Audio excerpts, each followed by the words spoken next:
Welcome back. There is a huge assumption among Muslims that the Quran is a book which was verbatim communicated to Muhammad and that communication has been preserved even till now.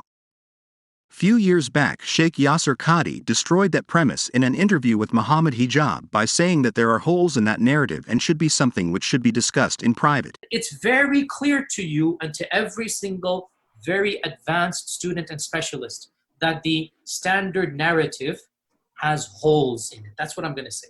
The standard narrative does not answer some very pressing questions. Okay? This is what I'm going to say. Part of the Islamic narrative is the God of Islam. One of the biggest hole is the Allah of Islam. Allah was a local pagan deity of the Arab Qurayshi tribe. Muhammad took him out of the Kaaba and detached him from the 359 deities to make him the Lord of the whole world. While Islamic scholars are doing rounds and trying to justify the myth of Aruf and Kirat, you do not even need an Arabic understanding to disprove the supposed authorship of Allah or the preservation of the Quran. All that you need to do is ask some very basic questions. And then you will see the Islamic scholars perspiring, thinking which lie to choose to answer it. When you open the English translation of the Quran, the very first verse says, "In the name of Allah, most benevolent, ever merciful." To a normal person, if this book is written by Allah himself, how can it start with such a phrase?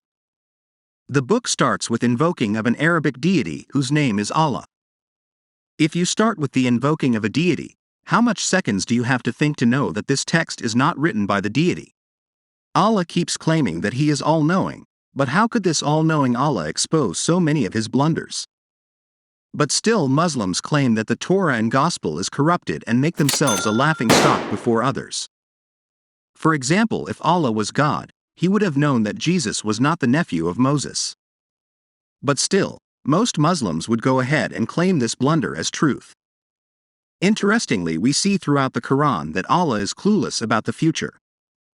Therefore, he keeps using the term, perhaps, and maybe, very often. For example, Surah 9 verse 102 says, "And there are others who have acknowledged their sins. They had mixed a righteous deed with another that was bad. Perhaps Allah will turn to them in forgiveness. Indeed, Allah is forgiving and merciful." Did you note the portion where Allah says that perhaps Allah will turn to them in forgiveness? If Quran is the word of Allah, you cannot get such an indecisive Allah. As mentioned by Sheikh Yasser Qadi, the Quran is a book which is not to be understood but swallowed and regurgitated. They emphasize on recitation just like how parrots do. There is no questioning or critical analysis of the book. When a bird is in a cage, you can make it recite anything. That is how Islam is structured. When the bird breaks free, the same owner will capture it and put it back into captivity. Then make it recite the Quran again. What kind of sadistic pleasure do anybody get from it? A bird that is free has its own mind and will never be subjugated to mundane recitation in a foreign language. Even if a Christian learns by heart certain portions of the Bible, he or she will do it in a language that is understandable. And they will have an ability to do critical reasoning on it. If Allah has to communicate to you, he has to do in your language. It's never the other way around. You do not have to learn some desert language which is the only language that Allah knows. Even more interesting is that the prayers to Allah has to be conducted in the Arabic. Come to think of it.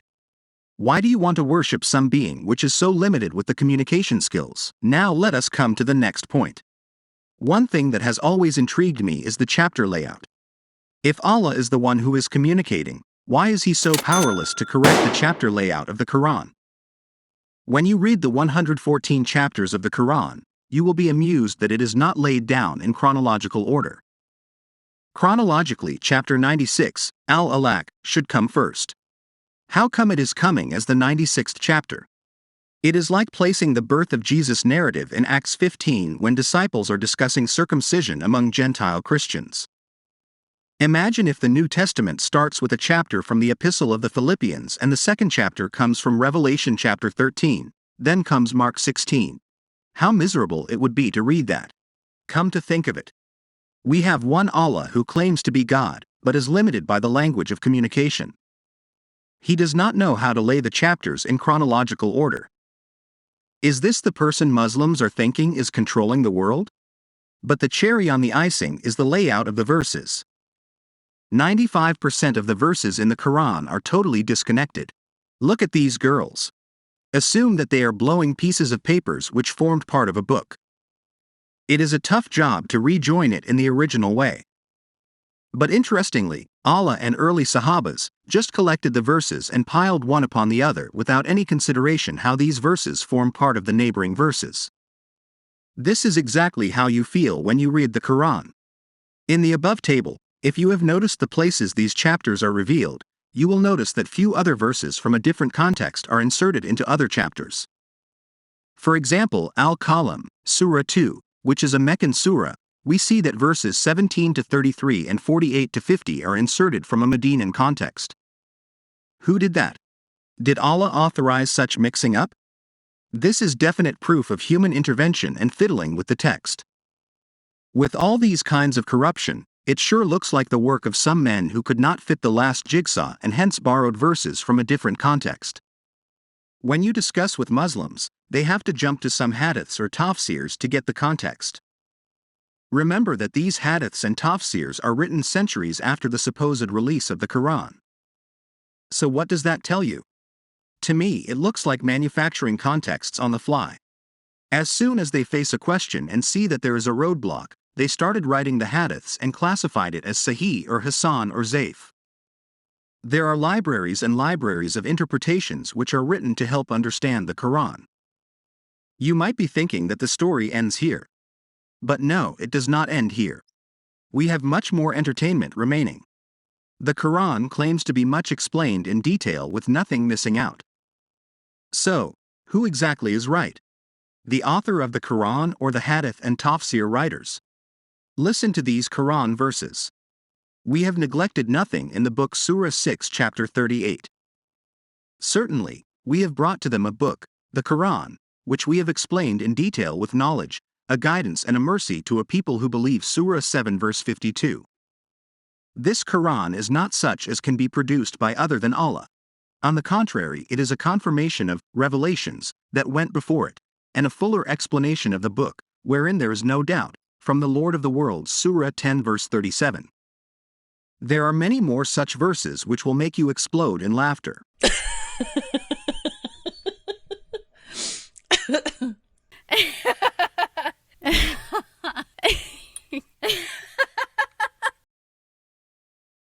Muslims are under the assumption that the Quran is a holy book for all of them. However, they face an immense crisis when simple questions are asked. Let us list out few important things which the complete and detailed book writer missed out.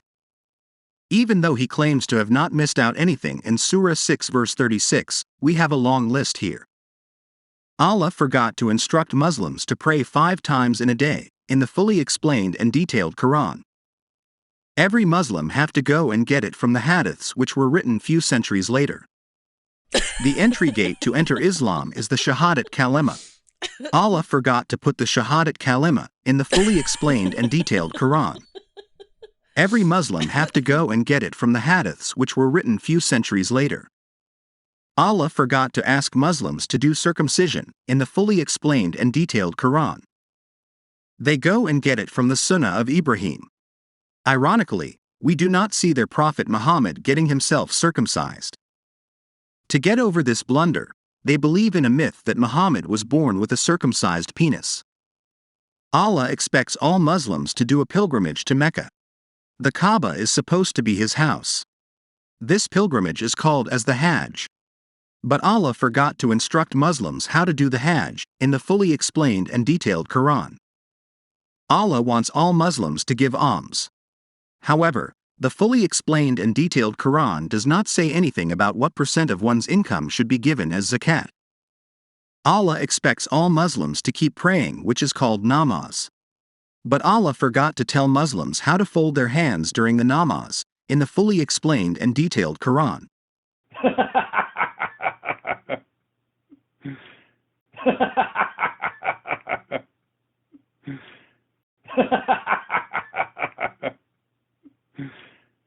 What amuses me so much is that this same forgetful Allah was quite sharp to put in so many verses in the Quran which was exclusively to please his prophet Muhammad.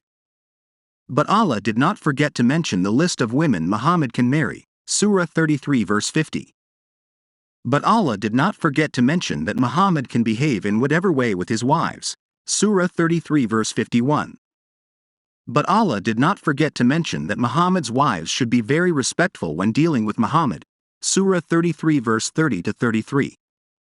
But Allah did not forget to threaten his wives that he will give better wives to Muhammad if he divorces them, Surah 66 verse 5. But Allah did not forget to instruct others how to behave with Muhammad's wives, Surah 33 verse 53. But Allah did not forget to instruct Muhammad's wives how they should be dressed when appearing before others, Surah 33 verse 59. But Allah did not forget to instruct Muslims that they should obey Muhammad just as they obey Allah, Surah 64 verse 12. But Allah did not forget to instruct that the booty of the war is only for Muhammad and Allah, Surah 8 verse 1.